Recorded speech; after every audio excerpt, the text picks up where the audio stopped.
mí.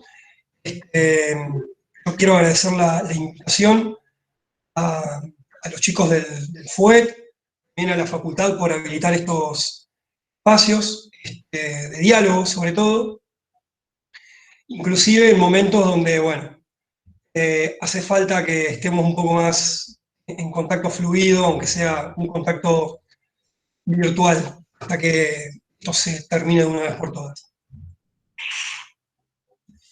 Bueno, esta es una charla que se organiza por segunda vez, la primera vez fue en 2019, el año pasado hicimos un vivo, y yo mal no recuerdo, con Carlos Mendoza, hicimos una charla por Instagram, hablando más o menos de estas cuestiones. Y bueno, la idea de la charla de hoy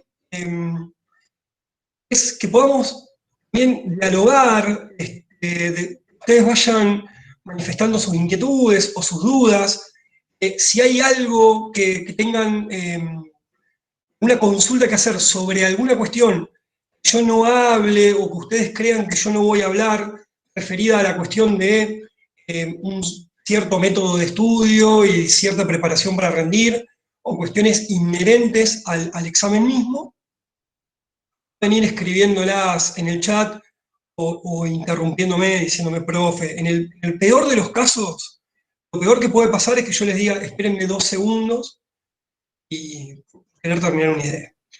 Pero bueno, la idea es que lo podamos hacer una cuestión más dialogada. Hace muchísimo, muchísimo no estoy frente a tantas personas en una especie de presentación. Así que estoy como bastante también emocionado porque es una manera de volver al aula. Cosa que extraño horrores, hasta extraño el flecha bus. Eso les digo todo. Bueno, para empezar, ustedes van a ver que en el PowerPoint hay como una suerte de título muy pomposo, muy pretencioso. ¿Cómo me preparo para rendir el método de estudio? Bueno, yo les mentiría si les dijera, les voy a proponer o les voy a ofrecer un método infalible para aprender y encima además aprobar. Si yo tuviera ese método, créanme que no estaría haciendo esto gratuitamente, estaría cobrando ese método. Y sé que habría muchas personas que querrían pagar por él. Es un título que en realidad lo que pretende hacer es como tratar de presentar ciertas normas o pautas o cierto camino, cierto procedimiento para, bueno, no garantizarle a nadie que vaya a aprobar o no aprobar, pero sí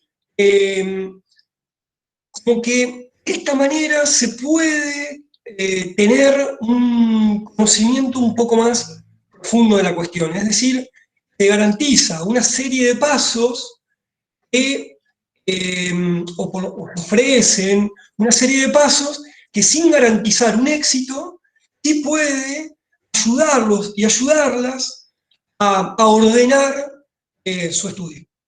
¿Sí? Las lecturas, las realizaciones de trabajos, y sobre todas las cosas, si uno tiene una idea, o un ideal, o un camino a recorrer, o ciertas pautas de conducta que lo hagan sentir a uno o a una seguro o segura, vamos a estar afrontando uno de los grandes flagelos al momento de sentarse a producir un trabajo práctico o un parcial o un examen final, es el miedo a rendir. El miedo a fracasar, el miedo a que te vaya mal, el miedo a no saber, el miedo digamos, a tener que estar examinado frente a una autoridad que supuestamente sabe más que vos y que, bueno, qué sé yo, no sé. Entonces, la idea es, en primer lugar, que podamos charlar un poco sobre estos miedos que en realidad son más mitos que fenómenos concretos y reales. No digo que no existan, pero no es que siempre existen o siempre se hacen presente al momento de rendir un examen.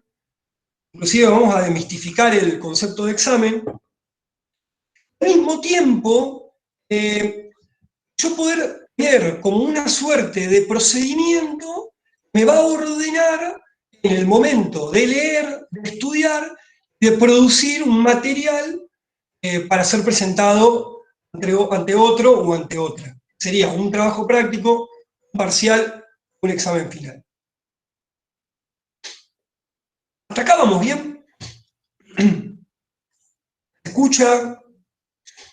Sí, sí, profe. Bueno. Entonces, queda en claro que no les estoy ofreciendo ninguna fórmula mágica, ¿no? Quienes estén cursando epistemología, como diría Eco, no les estoy ofreciendo ninguna tecnología que de manera milagrosa les resuelva un problema. Pero sí les ofrezco ciertos procedimientos que van a afianzar la práctica y con el tiempo un método de estudio que les puede llegar a resultar. Entonces, sigamos. Si yo les preguntara a ustedes, si tienen ganas de responder, si no tienen ganas de responder, no respondan. Yo les preguntara a ustedes, ¿qué representa un examen para ustedes?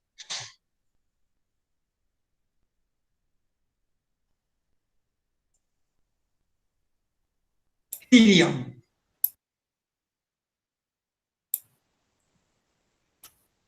Una puesta a prueba. Ajá, ¿qué más? Sería el conocimiento que adquiriste sobre la materia en dicho tiempo. Poner a prueba los conocimientos adquiridos durante un tiempo en la materia. Es decir, constatar que he aprendido. Acá Mara dice un obstáculo que hay que superar para llegar a un objetivo mayor. Un obstáculo, una prueba. La palabra misma implica un examen, ahí está, una prueba a nuestro conocimiento. Entonces, ya el jefe de un juego, bueno, ya ahí, vamos, fíjense lo que significa para nosotros enfrentar un examen, ponernos a prueba. ¿Entiendes? Digamos, si nosotros encaramos el examen de esa manera, es lógico que le vamos a tener miedo. ¿Y quién quiere? Voy a utilizar una palabra horrible que también tendríamos que desmistificar. ¿Quién quiere fracasar frente a otro? ¿Quién tiene ganas de salir mal parado o mal parada frente a otro u otra? Nadie. Entonces, si uno se pone, no digo que un examen no sea esto, pero si uno cree que un examen es solamente esto, está encarando mal la cosa. Lo que yo propongo es entender a la evaluación o al examen, ¿sí? No solamente como una prueba caprichosa o arbitraria, no siempre justa, que va a cuantificar cuánto yo sé sobre algo, como si eso fuera posible. ¿No? Yo no digo que no sea un mecanismo institucionalizado de inclusión o de exclusión, un criterio de demarcación para señalar quién sabe de qué no sabe. Puede ser todo eso, sí, pero también al mismo tiempo es un momento de autoevaluación y un momento de aprendizaje más. En el examen, la evaluación, si yo pongo a prueba lo que sé, lo que estoy haciendo es demostrarme a mí mismo que aprendí. Les tengo que dar a ese aprendizaje una forma determinada. Es decir, estoy aprendiendo a poder decir lo que sé. Es un momento más del aprendizaje, con características particulares. ¿Sí? Digo, a ver, uno se sienta en su casa a leer y ahí aprende. Va a clases y aprende. Lee un PDF y aprende. Hace resúmenes y aprende. Rinde y aprende. Rinde y aprende. Eso a mí como profesor me molesta tanto, mucho me molesta, cuando aprueban epistemología o semiótica, digan una menos. ¿Cómo una menos? ¿Se sacaron de encima un conocimiento? ¿Aprobar una materia significa sacarse conocimientos de la cabeza o es una más? Si uno lo piensa como uno menos, ahí sí va a ser un obstáculo. El aprendizaje no es un obstáculo, no es una piedra que le ponemos en el camino para que fracasen, para que se caigan. No es una prueba de vida que les ponemos. No, es una instancia de aprendizaje más. Y tiene que ser tomada, y ahí como dice en el PowerPoint, como el momento más íntimo, como el momento más íntimo que ustedes tienen con el profesor o la profesora. Porque yo ahí como profesor, cuando ustedes entregan un trabajo práctico, o entregan un parcial, o rinden un examen oral sobre todas las cosas, uno se dedica exclusivamente a eso. Yo cuando me siento en mi casa a corregir trabajos prácticos, yo me estoy dedicando a la persona que me entregó el trabajo práctico. ¿Sí? Si tanto ustedes como yo hacemos el trabajo con compromiso y con responsabilidad, ahí tenemos un diálogo íntimo. Es un momento en el que yo no me siento, los que no me conocen, bueno, lamento decirles, para hablar introduzco el lenguaje coloquial, además del lenguaje académico. Yo cuando me siento en mi casa, me siento a ver cómo los puedo cagar a pedo porque no estudiaron. Yo me siento a ver cómo puedo enriquecer lo que ustedes escribieron. ¿Entiende? O sea, yo me siento a leer interesado en lo que ustedes me están diciendo que saben. Si yo soy el profesor, mi trabajo, mi responsabilidad, no es solamente premiarlos o castigarlos, es decirle, bueno, acá está bien, acá no tanto, acá se pueden ganar por este lado, acá se pueden ganar por el otro. Por lo tanto, es un momento más de aprendizaje. E insisto, es el momento en el que el profesor o la profesora trabaja exclusivamente para ustedes. Cuando yo filmo un video, o cuando yo hago una tutoría, o cuando, bueno, eventualmente yo iba al aula 41 a dar clases, tenía enfrente a 40 personas. En el mejor de los casos, ¿no? A 60. Entonces, yo una hora y media no me puedo dedicar a cada uno de ustedes. Y aparte, cada uno, digamos, arrastra una personalidad diferente. Algunos o algunas les gusta hablar o no, algunas o algunos hablan más, etc. Entonces, en el examen, yo estoy frente a frente con ustedes. Entonces, en ese sentido hay que aprovechar sin miedo tenerlo al docente enfrente. Y es un acto de autoevaluación. En definitiva, si es poner a prueba, como dicen ustedes, lo que yo sé, es también un modo de, a ver, ¿qué hice durante todo este tiempo? ¿Cómo aprendí? ¿Cómo estudié? ¿Cómo sé escribir? ¿Cómo no sé escribir? ¿Sé darle forma de trabajo académico? ¿No sé darle forma de trabajo académico? ¿Dónde debería focalizar? ¿Dónde me siento mejor? Etcétera, etcétera, etcétera. Vamos hasta acá. ¿Entiende? Primer mito que hay que intentar erradicar. La cuestión del examen como una manera de un juego de premios y castigos.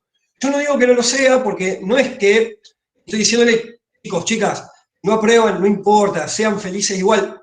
Sean felices igual, porque no pasa nada si alguien se equivoca. Digamos. Lógico que nos equivoquemos. También me equivoco. Inclusive hasta corrigiendo me puedo equivocar. Lo que quiero decir es que creamos que un examen es solamente eso. Un examen, no pensemos al examen como un obstáculo.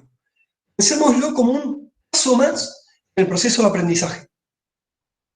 Un momento más en el que yo voy a aprender. ¿Una pregunta? ¿Alguna duda? ¿Algo que quieran acotar? Nico, vos decime cómo voy de tiempo, si sigo avanzo, si voy bien a este ritmo, si tengo que hablar un poco más despacio, díganme. Vamos bien, vamos bien. Yo por ahí les sugerí que desactiven su... Uy.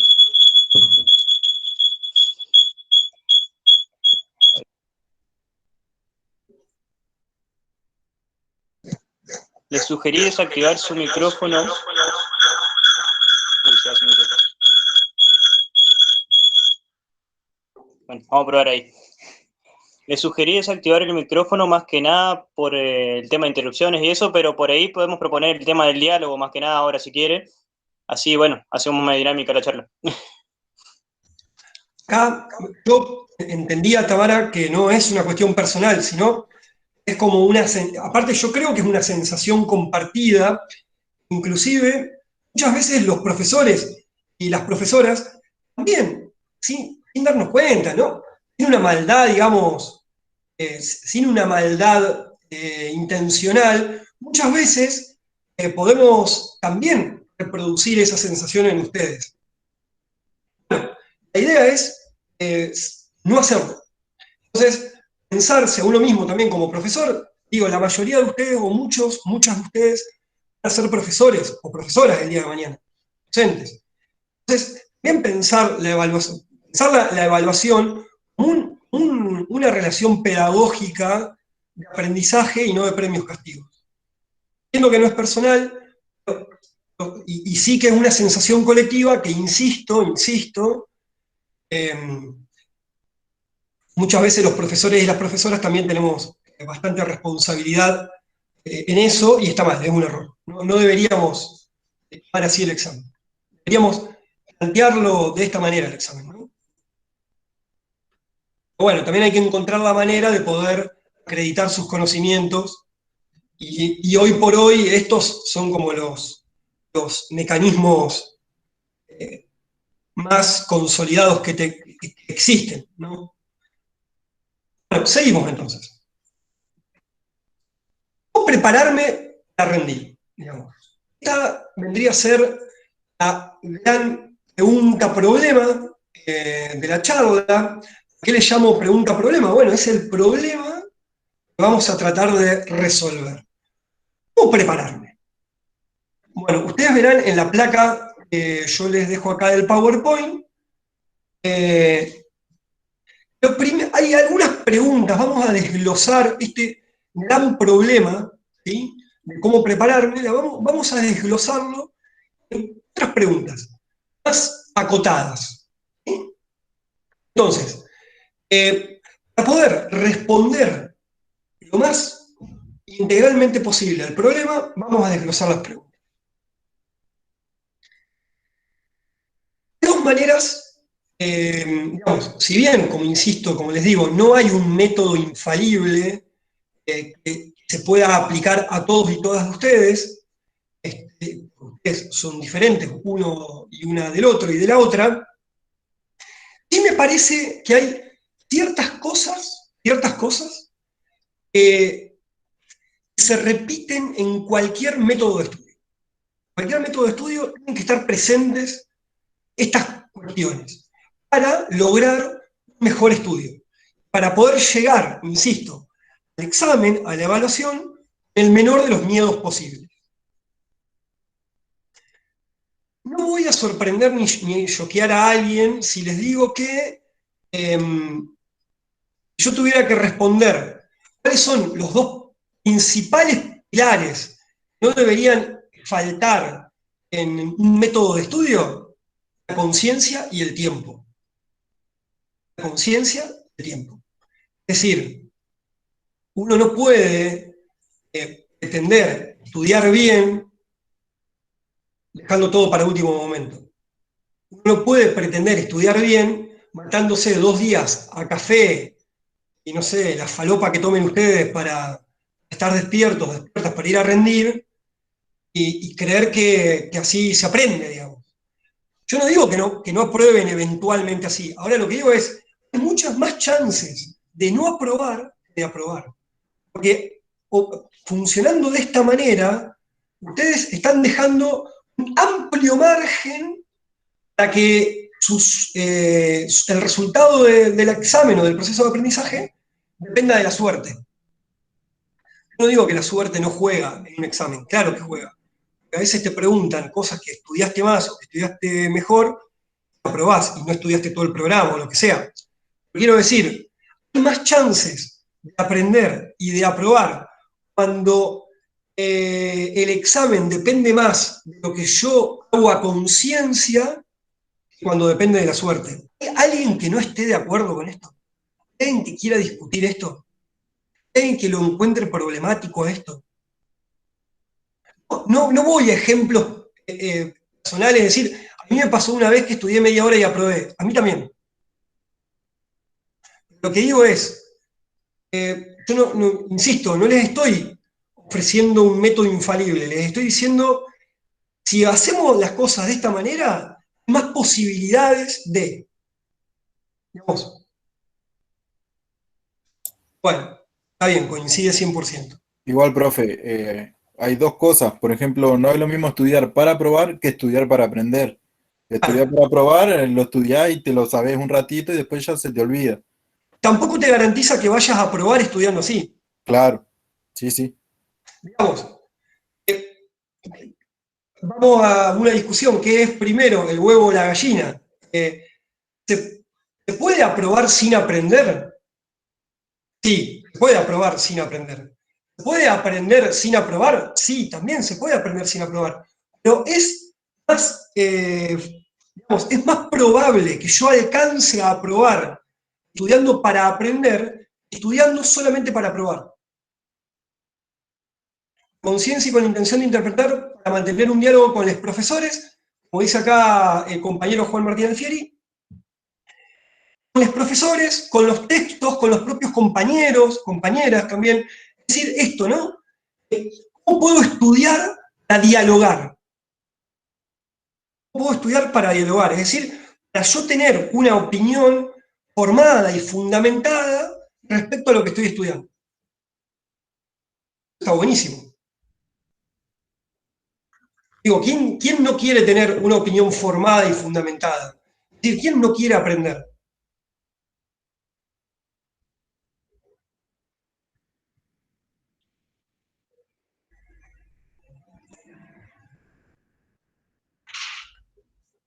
Ahora, yo también quiero ser bien claro en una cuestión.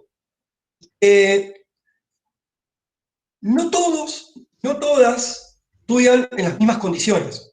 ¿Sí? Es decir, lamentablemente el sistema educativo argentino, y yo creo que esto ocurre a nivel mundial, no solamente en Argentina, está pensado para los estudiantes y las estudiantes no trabajan.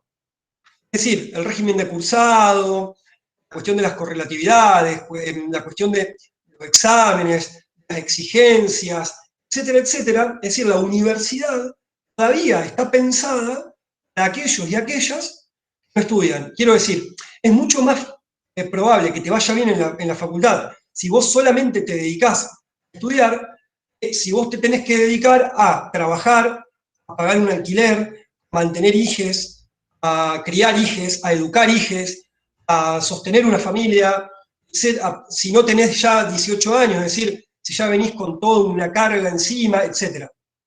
Entonces, de lo que vamos a hablar nosotros, esto de decir hay que estudiar a conciencia y con tiempo, yo digo consciente de que hay muchos de ustedes que no estudian únicamente, sino que hacen muchísimas cosas al mismo tiempo.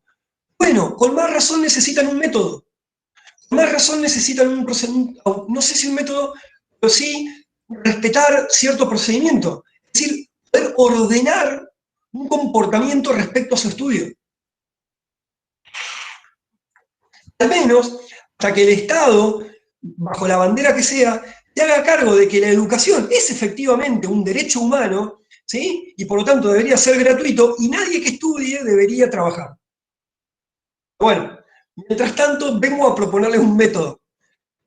Y en paralelo le exijamos al Estado que se haga cargo de lo que se tiene que hacer, es decir, de garantizarnos los derechos humanos. ¿Qué es estudiar? Bueno, ahí yo les propongo una definición.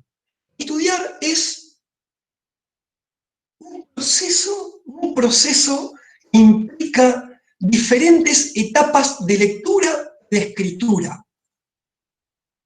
Estudiar es un proceso que implica diferentes etapas de lectura y de escritura. ¿Sí? Entonces, lo que vamos a ver es en qué consiste cada una de estas etapas para poder llegar al examen y luego vamos a ver algunas claves para poder resolver el examen o resolver los trabajos prácticos o los parciales. ¿Vamos hasta acá? Sí, profe. Bien, perfecto. Fíjense lo que dice acá la última de las preguntas, ¿no?, que están en la placa. ¿Cuándo empezar a estudiar? Cuanto antes. Cuanto antes. Esto significa que apenas los profesores, las profesoras, me facilitan los textos, me facilitan la bibliografía, yo ahí ya tengo que ir empezando a orientarme respecto a lo que tengo que leer. ¿Sí? E insisto, estudiar no implica una sola lectura y con eso ir a rendir.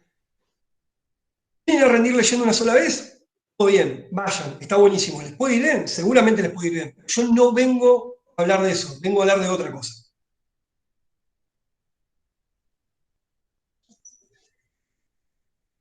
La primera lectura que yo les sugeriría y siempre sugiero que tengan es previa a la clase. Ustedes ahora me dirán, sí, bueno, con la pandemia y la virtualidad se fue todo al carajo, ya no sabemos cuándo tenemos clases, las clases no son como siempre, etc. Bueno, yo entiendo perfectamente eso. Ahora, supongo yo que en todas las materias hay alguna instancia de trabajo elaborado sobre los textos que ustedes tienen que leer. Quiero creerlo. Este no es, digamos, el buzón de quejas, perdonen, pero quiero creer que es así, si no deberían exigirlo. Bueno, en el caso de que sea así, mediante la virtualidad, ustedes de alguna manera tienen contacto con sus profesores, profesoras. Por lo tanto, la primera lectura que yo les sugiero del texto tiene que ser previa a la explicación desde docente, la docente. ¿Por qué digo esto? Porque la primera lectura que yo voy a hacer del texto, lo que me va a permitir a mí es, cuando yo escuche hablar al profesor o la profesora, y apelo a la honestidad de ustedes, cuando yo escuche hablar al profesor y a la profesora, voy a al menos a identificar algunas palabras, ¿sí?, que ya leí. Si el profesor o la profesora es enfático o enfática con esas palabras y esas definiciones, entonces yo ya me voy a poder ir ubicando mejor en el texto. La primera lectura tiene que ser exploratoria. La primera lectura no se trata de que uno pueda entender cabalmente el texto, sino, claro, lo que dice Lorena, que entienda de lo que me está hablando el profesor. Es decir, hablando mal y en criollo, no me hablen en chino, porque si no, la clase carece de sentido. No tiene sentido sentar. A ver, ya no tenía sentido sentarse en un aula frente a un tipo que está gritando sobre algo que para mí es chino básico. Imagínense desde la cama, el celular, a las 8:30 de la mañana. ¿Para qué? No lo hagan, no lo hagan, no se torturen. Entonces, la idea es, ustedes, cuando se enfrentan a las cosas que está diciendo este tipo o esta tipa, al menos se ubiquen de lo que estamos hablando. ¿Entiende? Entonces, yo ahí, ya hacer esta lectura exploratoria, al marcar palabras que por ahí no entiendo, al marcar cosas que sí entiendo, al subrayar, al resaltar, cuando el profesor o la profesora me hable de eso, yo ya voy anotando en el texto, se refiere a esto, se refiere a esto otro. Voy a saber, voy a poder interpelar al docente, es decir, le voy a poder preguntar. ¿Para qué quiero tener a un tipo que sabe adelante mío si no le pregunto nada?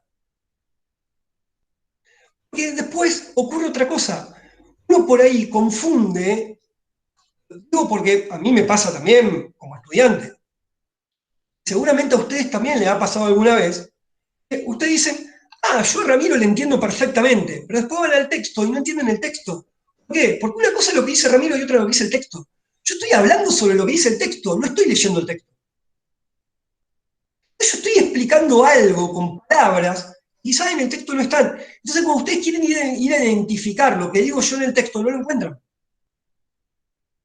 Entonces, después el examen es la reproducción de lo que dije yo, no de lo que, lo que dice el texto. No está mal. No está mal.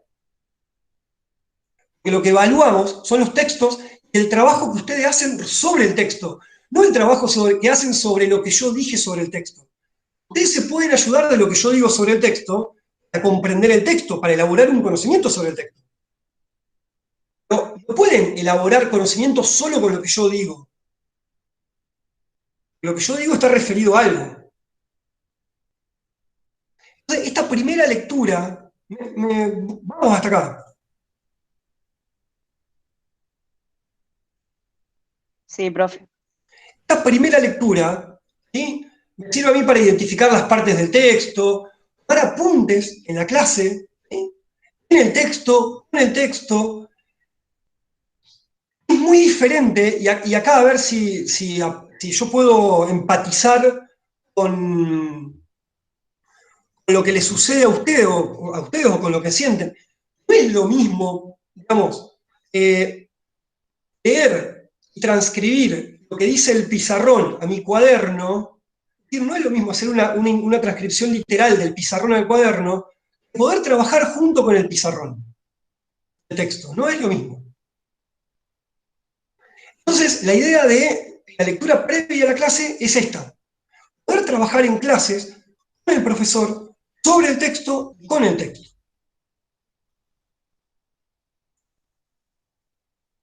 Lo segundo que se me ocurre preguntar a mí es, bueno, ¿qué habría que leer del texto? Vamos a volver un ratito a otra. ¿Qué leen ustedes del texto? Bueno, acá ahora se puede levantar la mano, pero, por ejemplo, levante la mano quién lee el año de edición de un texto. Levante la mano quien lee la bibliografía consultada de un autor con la cual elabora el texto. Las notas al pie, los autores, los gráficos. Uno dice que hay que leer todo. Lee todo en el texto. Digo, a ver, algo tiene un título.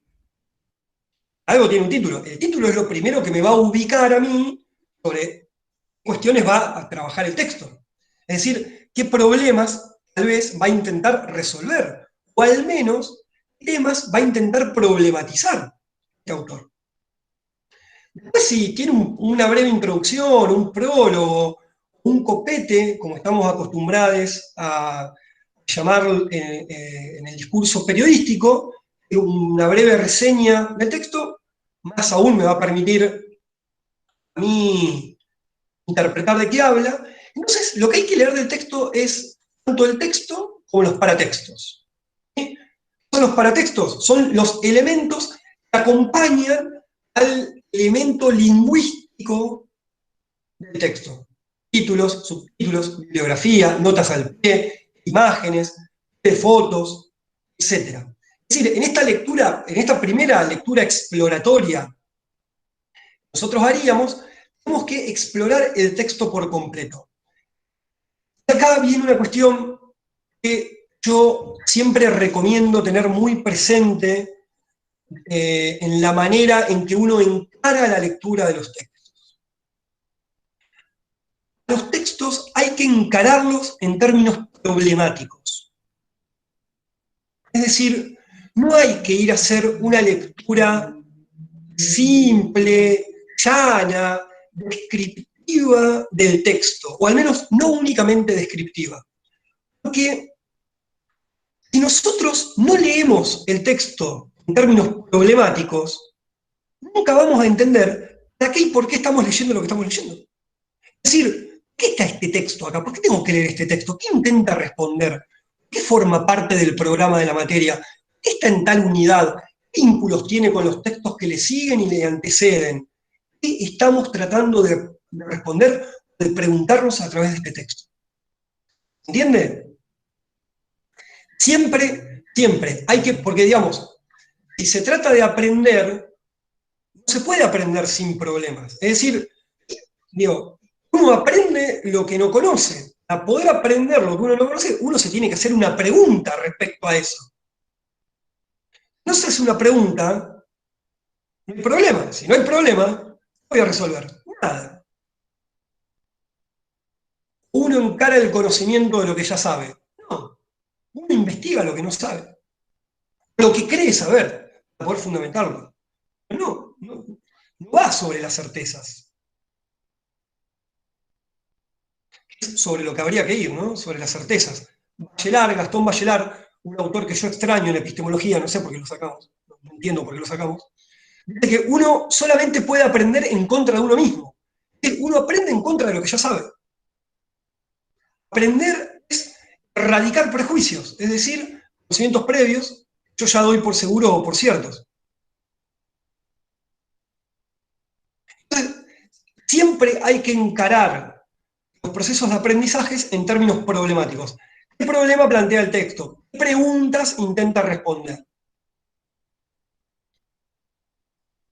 La segunda lectura, es decir, esa lectura que yo hago ya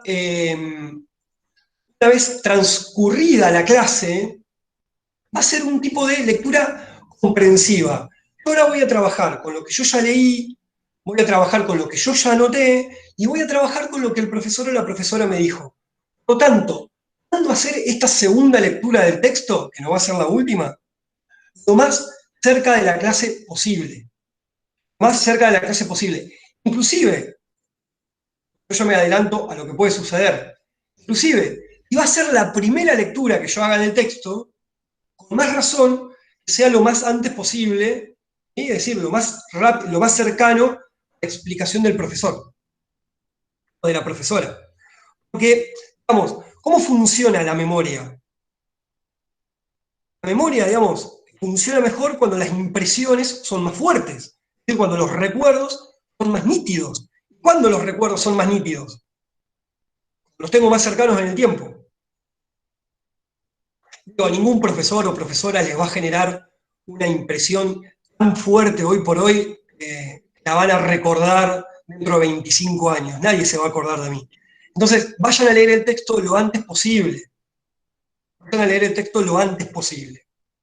¿Sí? Entonces, eso va a hacer que ustedes puedan identificar más fácilmente lo que el profesor o la profesora dijo en el texto. E insisto, esta segunda lectura ya es comprensiva. Se trabaja con el texto más lo apuntado en clase. ¿Para qué? Para identificar cómo resuelve el autor o la autora los problemas planteados. Es decir, identificar definiciones, conceptos, relaciones, estrategias argumentativas, ejemplos, etcétera, etcétera, etcétera. ¿Vamos hasta acá? Sí, ¿Venimos bien? profe. Sí.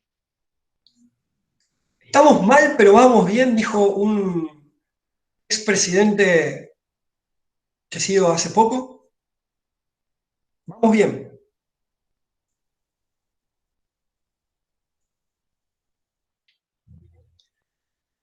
Una vez terminada esta segunda lectura, yo creo que es momento de comenzar a hacer los resúmenes.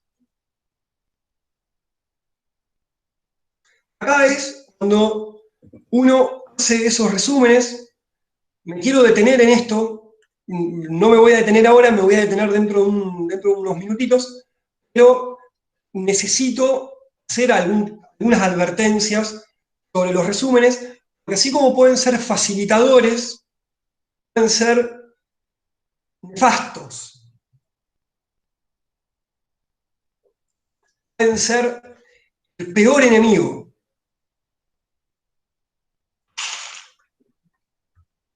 Pueden ser Macri.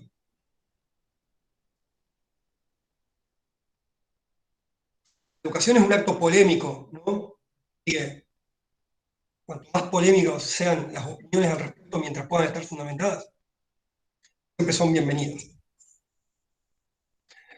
Pero antes de ir a los resúmenes, vamos a lo que sería el estudio propiamente dicho. Tiene 3 momentos. ¿Sí? Una advertencia al final de la placa. También es polémica, pero voy a explicar, voy a dar al menos mis argumentos de por qué yo no recomiendo ir a rendir sin dormir. Hagan lo que quieran, les puede resultar Puedo estar equivocado, perfecto, mejor. Cuanto mejor les vaya, para mí es mejor. Estudiar propiamente dicho implica 3 momentos.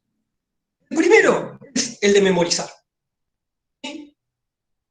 Tengo necesariamente que tratar de memorizar conceptos, definiciones, relaciones, explicaciones, etc.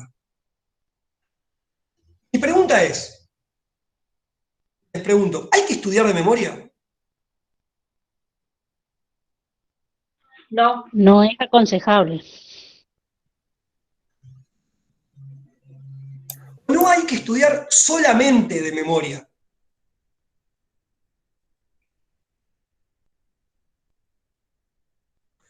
Porque yo digo una cosa, una de las características del discurso académico, del discurso científico, es la rigurosidad, la fidelidad a los conceptos. Entonces, yo no puedo decir lo que yo creo que dice el autor. Si yo les pido que ustedes definan, no sé, el concepto de mito, el texto de Mazarini y Junek, ustedes no pueden definir como se les antoja o como dice Wikipedia. Ustedes tienen que definir como dice el autor. Y para poder saber lo que define el autor, lo tienen que memorizar. Pero no alcanza solamente con memorizar. Entonces, sí hay que estudiar de memoria, pero no solamente de memoria. Insisto, está bien lo que dice Tamara, creo que lo más conveniente es relacionar todo el contenido.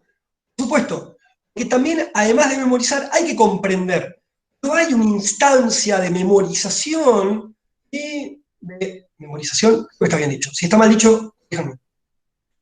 En el cual yo tengo que respetar la definición tal cual lo dan los autores. Así más no sea que yo no estoy de acuerdo. Pero para no estar de acuerdo, tengo que decir por qué no estoy de acuerdo. Y para decir que no estoy de acuerdo, tengo que decir qué es lo que dice el autor con lo que yo no estoy de acuerdo. Entonces, memorizar, ser riguroso, una de las características. Algún día vamos a hacer una charla sobre textos académicos. Una de las características de los textos académicos es la rigurosidad conceptual. Y Saussure dice que el signo lingüístico es el vínculo o la relación arbitraria, una entidad psíquica de 2 caras que une un significante con un significado. Ustedes no pueden decir, el signo es lo que se me antoja. No. Es la relación arbitraria, una entidad psíquica de 2 caras entre significado y significante. ¿Lo quieren discutir? Lo discutimos. Eso es un signo para Saussure. No otra cosa. Profe, ¿lo puedo decir con mis palabras? No, lo tienen que decir con las palabras académicas, con las palabras que corresponden al discurso académico. ¿Pueden utilizar palabras propias? Por supuesto. Hay un léxico, hay una gramática, hay una ortografía, hay una sintaxis, hay una forma de las oraciones que componen el discurso académico que ustedes no pueden traicionar. Y esas oraciones tienen que estar regidas por el principio de la rigurosidad conceptual. Deben ser fieles al espíritu que dicen los autores. Por eso es muy importante saber memorizar. Pero con memorizar no alcanza. Ahora vamos a ir a la segunda parte, acá que menciona Nicolás, también me menciona Franco. En todo caso, investigar acerca de X concepto para poder comprenderlo. Muy importante la elaboración sobre el tema a estudiar, una vez comprendido y repasado. Ahora vamos a ir a esa parte. Insisto con esto, no crean que otro mito a destruir. No, no hay que estudiar solamente de memoria, pero sí hay que memorizar. Sí hay que tener un momento de memorización. A menos que se lo macheteen. O a menos que hagan un trabajo práctico en su casa y entonces no necesiten memorizarlo porque lo pueden transcribir. Siempre citado. No es robo, es plagio. Como que te roben las zapatillas.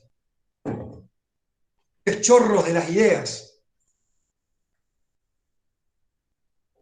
En segundo lugar, hay que comprender lo que memorizo. ¿Sí? ¿Por qué? Porque además de la rigurosidad, el discurso académico se caracteriza por ser comprensivo y crítico.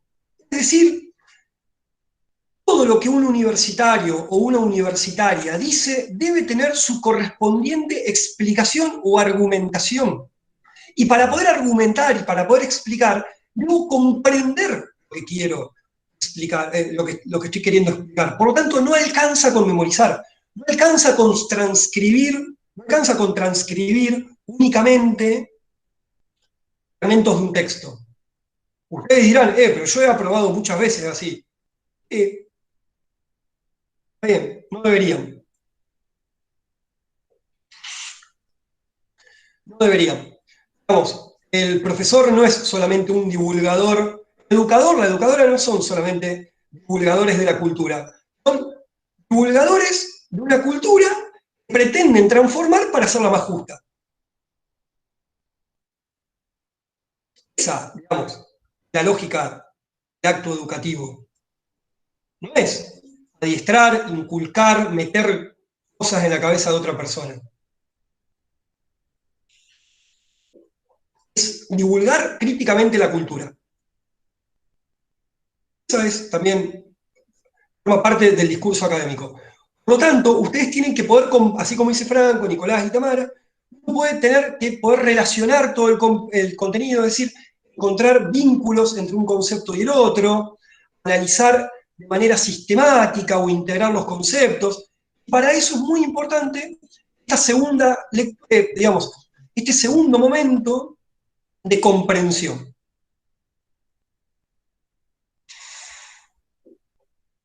Y en tercer lugar, repasar o ensayar. ¿Alguien no está de acuerdo con estos tres pasos? ¿Alguien cree que es innecesario uno de estos pasos?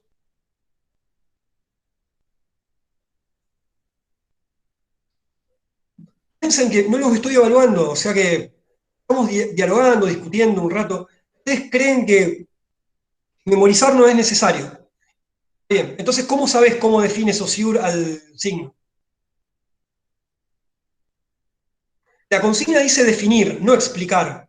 Vos no memorizás las definiciones. ¿Cómo podés responder esa consigna?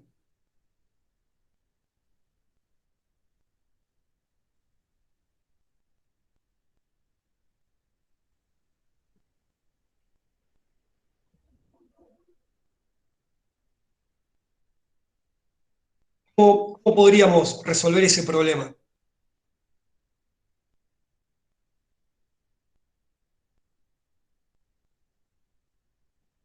Porque, insisto, digamos, está bien, yo entiendo eso, pero también la memoria se practica, es un ejercicio. Digo, yo aprendí a leer y naturalicé palabras de tanto leer, mismo que aprendí a escribir de tanto escribir. Digamos, yo no me senté a leer libros de gramática.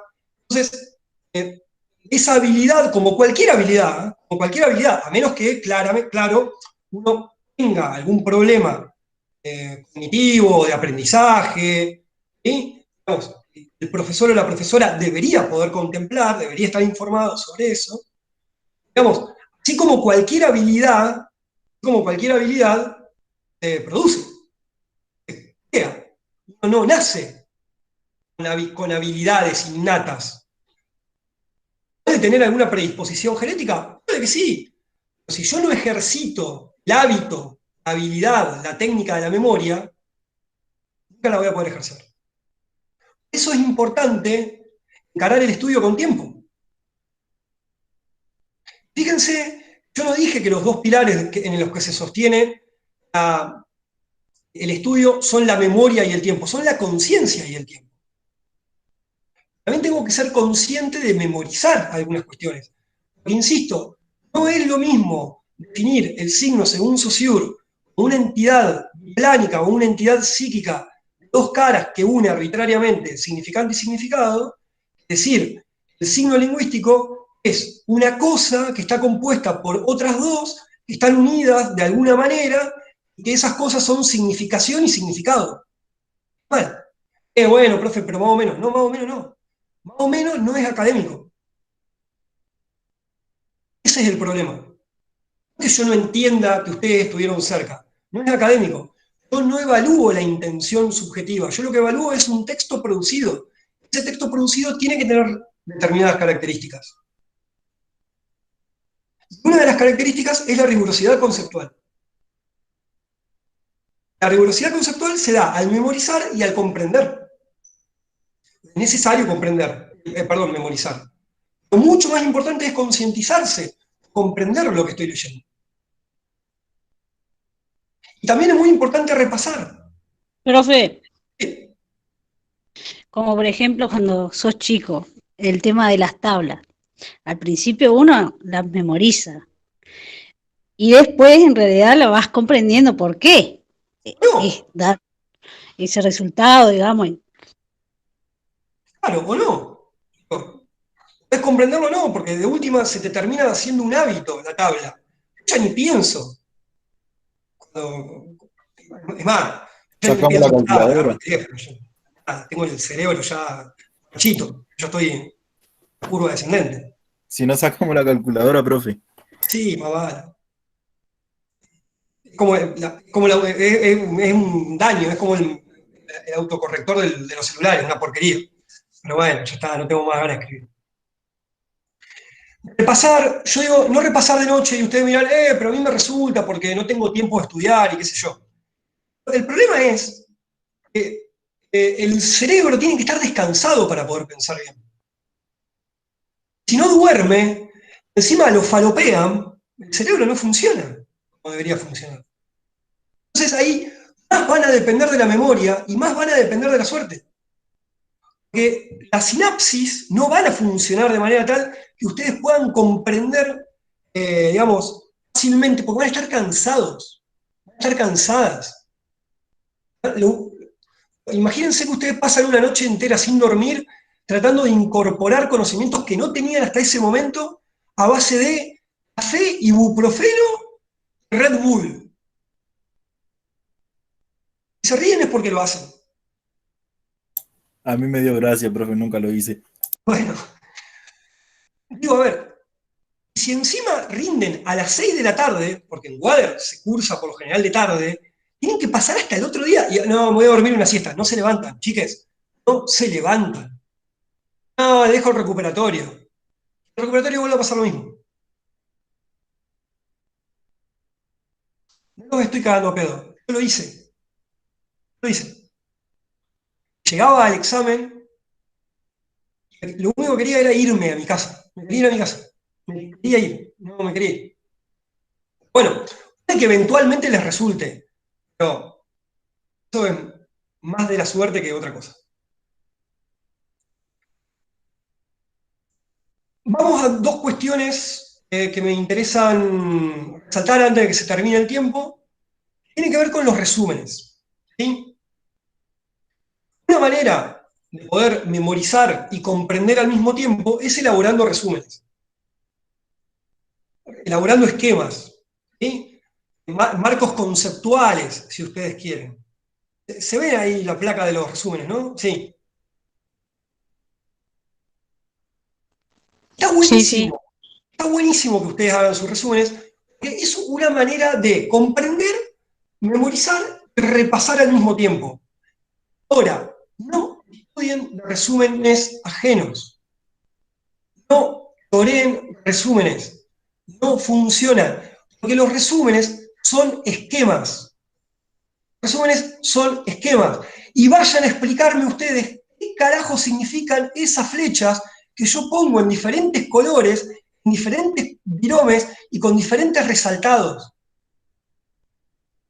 Un resumen esquematiza, un resumen no explica. El discurso y ni argumenta. El discurso académico es argumentativo, expositivo argumentativo.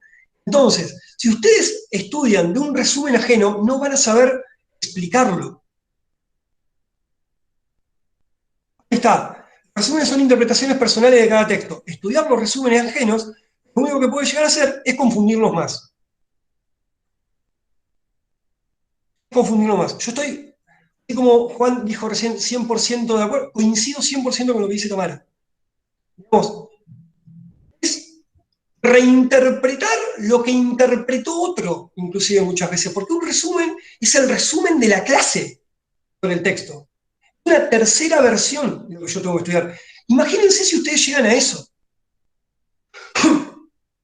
Entonces, los resúmenes son válidos como esquemas, como ayuda a memoria, como guías o marcos conceptuales que me van a poder a mí después desarrollar relaciones, vínculos, conceptos. Nunca hay que estudiar solo de los resúmenes. Un buen resumen nunca reemplaza al texto, solo ayuda a estudiarlo. Por esta razón es que hay que hacer resúmenes propios, no ajenos, y nunca estudiar solo el resumen. El resumen no reemplaza la lectura del texto. Por otro lado, así como yo dije en su momento, lo que evaluamos, profesores y profesoras, no son las clases sobre los temas, sino que son los textos con los que desarrollamos los temas, no evaluamos resúmenes. No evaluamos resúmenes. El resumen es un discurso sobre el texto. Motivo por el cual, si ustedes estudian solamente el resumen, están estudiando una versión muy alejada de lo que realmente tendrían que estudiar, el texto. Miren acá en este cuadrito, ¿sí? Tenemos texto, el original.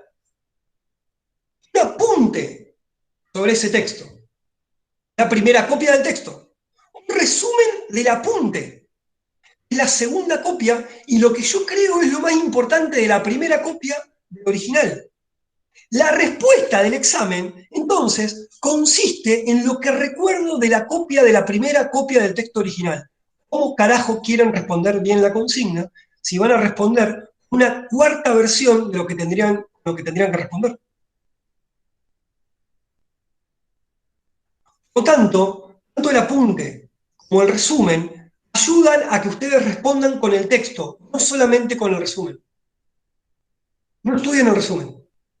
El resumen es un instrumento que le va a facilitar a ustedes leer el texto.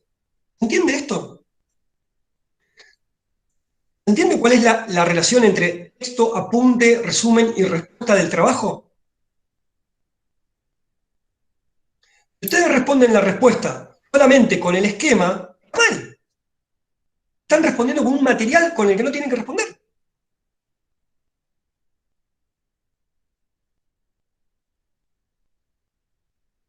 Es un resumen de un resumen. Un resumen de un resumen del texto original.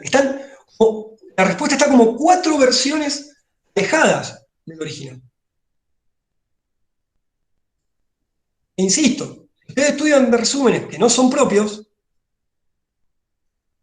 fíjense cómo es imposible, ¿sí?, que esto reemplace la lectura del texto. Esto, como dijo Tamara, es una interpretación mía sobre el texto. Voy a saltearme las ventajas de cursar regularmente. No sé de cuánto tiempo dispongo. Ya están muy cansados, cansadas. Voy a tratar de ser breve con la segunda parte de la presentación, que es la evaluación en sí, es decir, el momento de producción del texto, ya sea un parcial, un trabajo práctico, un final, oral o escrito. Voy a dar como ciertas pautas respecto a qué es lo que le tienen que dar pelota a la evaluación, ¿sí? ¿Qué es lo que tienen que tratar de tener en cuenta para responder el trabajo? ¿Acá tienen alguna pregunta? Nico, no sé cuánto me queda. Vamos bien, profe. Nosotros habíamos calculado 1 hora porque por ahí, qué sé yo, era breve, pero si hay que seguir, seguimos. Depende de cómo vengan de tiempo los chicos y chicas también. Yo también, porque Y una de usted esas también. profesores a veces salimos, ¿no? Pero bueno, yo creo que en 15 minutos resuelvo esta cuestión porque es bastante sencillo también de comprender. Gente, lo primero que hay que preguntarse al momento de sentarse a redactar un trabajo práctico, voy a hablar sobre todas las cosas de trabajos prácticos porque por hoy con la virtualidad es con lo que más estamos rompiendo, ¿no?, la paciencia. ¿Qué me están preguntando? Es decir, ¿Cómo puedo comprender las consignas que nos dan los profesores y las profesoras? ¿Cómo comprender las consignas? Entonces, yo en este sentido, lo que propongo es dividir esta comprensión en forma y contenido. ¿Sí? Las consignas tienen una forma, me están exigiendo que yo responda con un contenido en particular. Vamos primero a lo que yo entiendo por forma de la pregunta. Forma de la pregunta, de la consigna es qué tipo de respuesta debo dar. Responder una pregunta o responder un problema es llevar a cabo una acción. Cuando yo respondo una consigna, lo que estoy haciendo es llevar a cabo una acción. La acción de responder. Por ejemplo, a mí el profesor o la profesora me puede decir, defina, me puede pedir que defina. Ustedes en la placa van a ver, yo les pongo ejemplo, esto no me quiero demorar tanto en esto porque va a estar disponible para ustedes y aparte tiene sentido que me siente a leer un PowerPoint. Odio los PowerPoints, odio. Me parecen nefastos para la educación, pero bueno, insisto, en todos mis juicios categóricos siempre sé que puedo estar equivocado, que es lo más probable que esté equivocado, pero los odio. Definir. Definir no es lo mismo que describir. Describir no es lo mismo que explicar o que enumerar. Entonces, fíjense que lo primero a lo que yo le tengo que dar pelota es a la acción que yo tengo que llevar a cabo con la respuesta. No es lo mismo definir que escribir. Pero, según Saussure, ¿cómo son los elementos que componen el signo lingüístico? Es lo mismo que definir un signo lingüístico.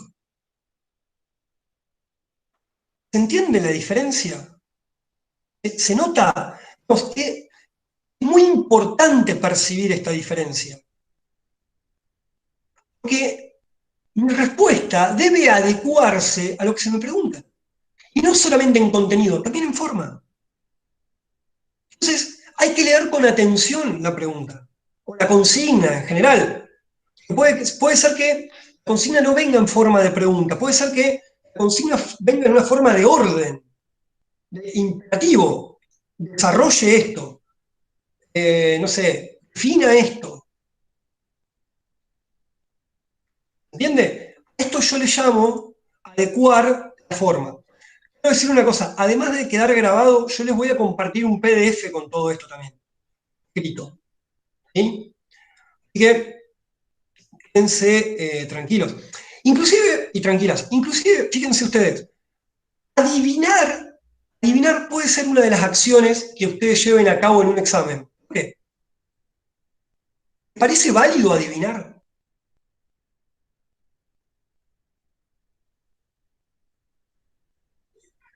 No. ¿Por qué?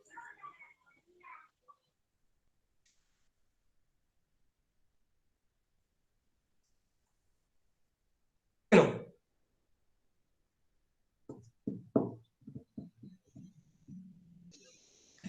¿acaso el azar o la suerte no forma parte también de válido si tu objetivo es solo probar y no aprender?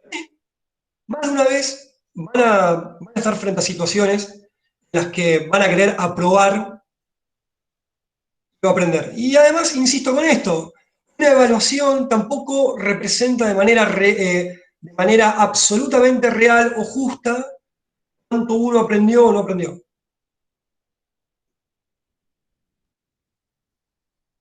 Bueno, hablando de exagerar en los juicios, ¿no? Este, siempre por plata. Claro. Lo que pasa que también el azar en la secundaria, la cuestión era aprobar y no aprender, como dice la compañera, el compañero Ángel acá. Claro. ¿Y por qué en la secundaria sí, en la secundaria no y acá sí? En la secundaria no era el objetivo aprender.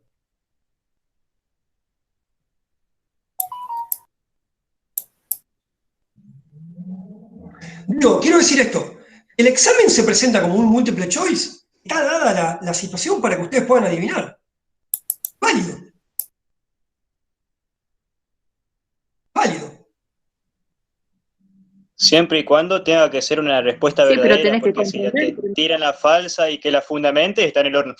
Si Claro, fuiste a adivinar, claro. Ahora, si es solamente esto es verdadero o falso, y bueno, podés adivinar.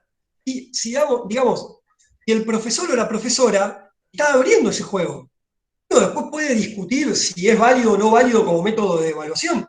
Si está abierto el juego, bueno, uno puede adivinar, puede tener suerte. Igual a veces con querer justificar te das cuenta que la verdadera respuesta es otra. Claro, ahora, si no te exigen justificar, y bueno, pues pudiste tener suerte.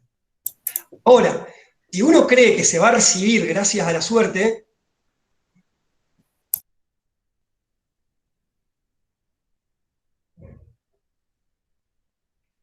es más fácil recibirse porque uno tiene plata que porque uno tiene suerte.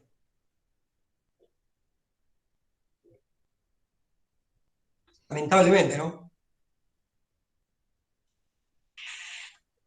Entonces, identificar cuál es la acción que yo tengo que llevar a cabo o efectuar la consigna que se me propone. Relacionar, articular, esquematizar, diferenciar, distinguir, no es lo mismo que definir. Entonces, a esto apunto yo con identificar la forma. Y por otro lado, identificar el contenido de lo que se me pide. Porque es muy importante, gran cita para el título, bueno, muy importante tener en cuenta, adecuar el contenido a lo que se me pide. A mí se me pide que yo desarrolle la teoría del valor lingüístico en Saussure, no se me está solicitando que yo exponga toda la teoría sassuriana, solamente que yo explique la teoría del valor. Entonces, si yo voy a escribir 2 hojas sobre Saussure y dentro de esas 2 hojas va a aparecer en algún momento la teoría del valor, ustedes no están respondiendo a la pregunta. Porque da la pauta de que ustedes no entendieron la pregunta. Es decir, desarrollaron toda una teoría, pero no se les estaba pidiendo eso.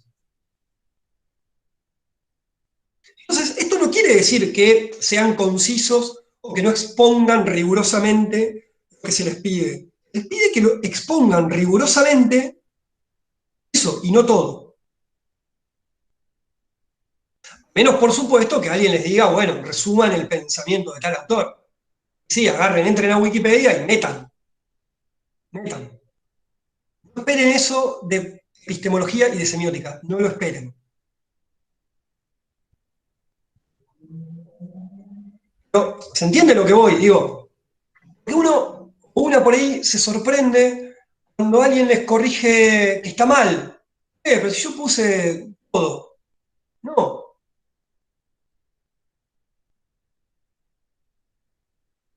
Claro, a ver, si por eso digo, si un profesor te dice exponga el pensamiento sassuriano, vos ponés todo el pensamiento sassuriano. Lo que voy es que tu respuesta se tiene que corresponder con lo que te preguntan. Tiene que haber correspondencia entre lo que se te pregunta y lo que respondes. Si a vos se te pregunta por la teoría del valor y vos respondés con la mutabilidad e inmutabilidad del signo, no estás respondiendo. ¿Entiendes? Digo, a ver, yo en ese sentido, como profesor, no digo que todos los profesores y profesoras hagan lo que hago yo, pero si yo como profesor le pido a alguien que me narre, no sé, la teoría del valor o la semiosis infinita de Peirce, en vez de restringir su texto a la semiosis infinita, agarra y arranca con todo el capítulo de Vitales sobre Peirce, ¿cuál es la sensación que me da a mí como profesor? Y no entendió lo que le estoy preguntando, no entendió el concepto. Si yo le pido que dé cuenta particularmente solamente de eso, probablemente no lo pueda hacer. Profesor, muchas veces queremos seguir desarrollando para mejorar lo que sería, por ejemplo, yo cito un autor, ¿no? Y usted me pide que describa los pensamientos. Y por ahí uno quiere seguir desarrollando para que la nota o por ahí esté muy buena y por ahí no explicamos y nos vamos al eje. Ese es otro de los mitos a destruir. El que escribe mucho, escribe bien.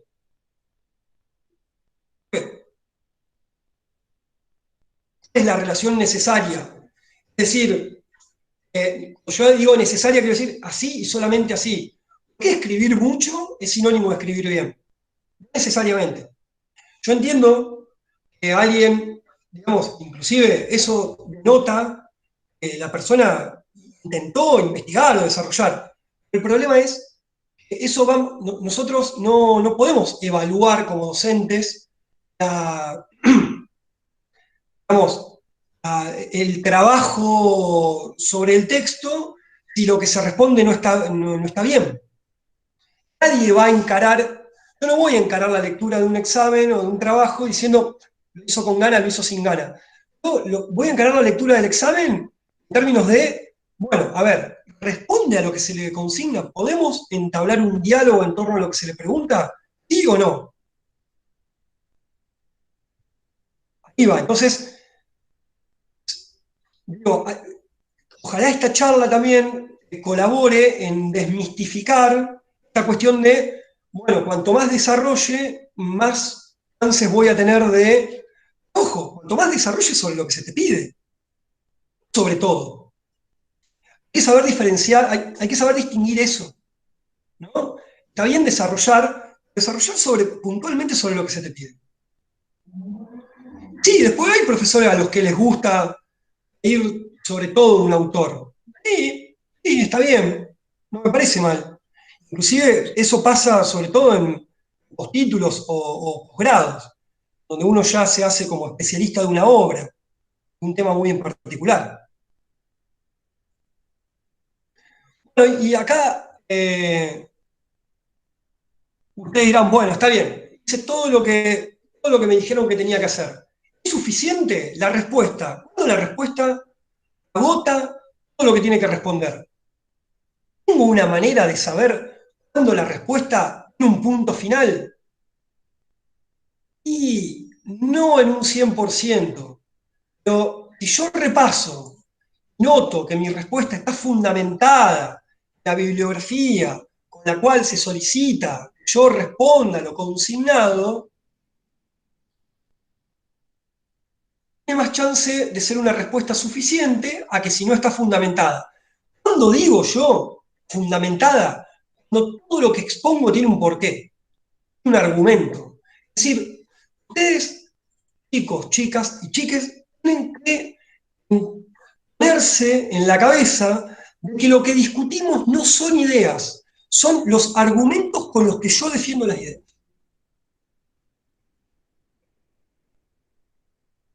Es decir, para mí es mucho más importante por qué piensan lo que piensan que lo que piensan. ¿Entiende? ¿Entiende este punto? Digamos, un texto académico no es una opinión fundamentada, racional y empíricamente. Por supuesto que no pueden decir, es así porque lo dijo Saussure. Saussure lo dijo por algo. Es así porque mi papá una vez lo dijo. Ese es el discurso familiar. Después está el discurso religioso, que se fundamenta en la existencia de Dios. El discurso científico y académico se fundamenta en la prueba empírica. ¿Cuál es la prueba empírica y racional de la que ustedes disponen? La bibliografía. Entonces, todo lo que ustedes respondan tiene que estar fundamentado en la bibliografía. La interpretación de la bibliografía tiene que corresponderse claramente con una interpretación válida de lo que dice el autor. Digo, al autor ustedes no le pueden hacer decir cualquier cosa. No pueden forzar un concepto. Bueno, se supone que los profesores y las profesoras les dimos previamente un horizonte de lecturas posibles sobre esos autores. Para que ustedes se manejen dentro de ese abanico. Haciendo todo esto y repasando antes de firmar la hoja, van a tener no una seguridad, pero sí una impresión un poco más segura que la respuesta está agotada. Digamos. Podrían descansar un poco más que la respuesta está agotada. Hasta acá es todo lo que tengo para decir en este momento sobre esto. Si alguien tiene alguna pregunta, alguien quiere hacer algún comentario. No, esto no es una clase de epistemología.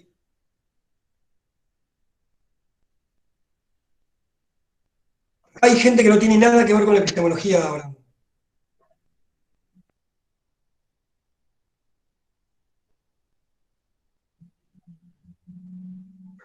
Inclusive la gente de epistemología hizo lo que yo recomendé enfáticamente no hacer, que son grupos de WhatsApp. Háganse cargo de la sobreinformación. ¿Alguna pregunta? Nada, Tamara, gracias a ustedes por participar de manera masiva. Un viernes a las 6:30 de la tarde, estar acá escuchando esto es buenísimo. Habla muy bien de ustedes. Habla muy bien de ustedes.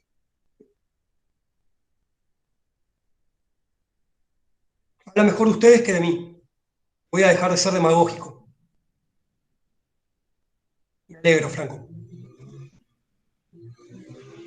Bueno, y agradecerle a Nico por haber moderado también este encuentro y al FUEP y a la facultad por abrir la posibilidad de mayores instancias de diálogo. ¿Sí? Así que bueno, ojalá se sigan sucediendo otros profes, y que esta virtualidad sea lo menos virtual posible. Bueno, muchas gracias a usted, profe, por estar siempre a disposición nuestra también. Y más que nada, por ahí también agradecerle que ya lo pensó quizás un poquito antes de nosotros, según lo que me había comentado, y gracias también al grupo de trabajo que facilitó toda esta charla, gracias a la coordinación de bienestar por grabar la charla también, porque si no de otra forma no hubiese sido posible, y vamos a estar subiéndola seguramente en nuestras redes, y eso. Y gracias también a todos por participar. ¿Podría pasar el PowerPoint después, si no es molestia? Sí, yo ya se los pasé a los chicos, después voy a pasar también el texto con PDF. No sé, lo que dirán ustedes, no sé cómo se arreglarán con la difusión, pero sí, eso ya es un documento que les pertenece. Vamos a ver, Buenísimo, muchas gracias. por ahí si vemos la posibilidad se lo enviamos por mail, así como le hicimos llegar el link hoy,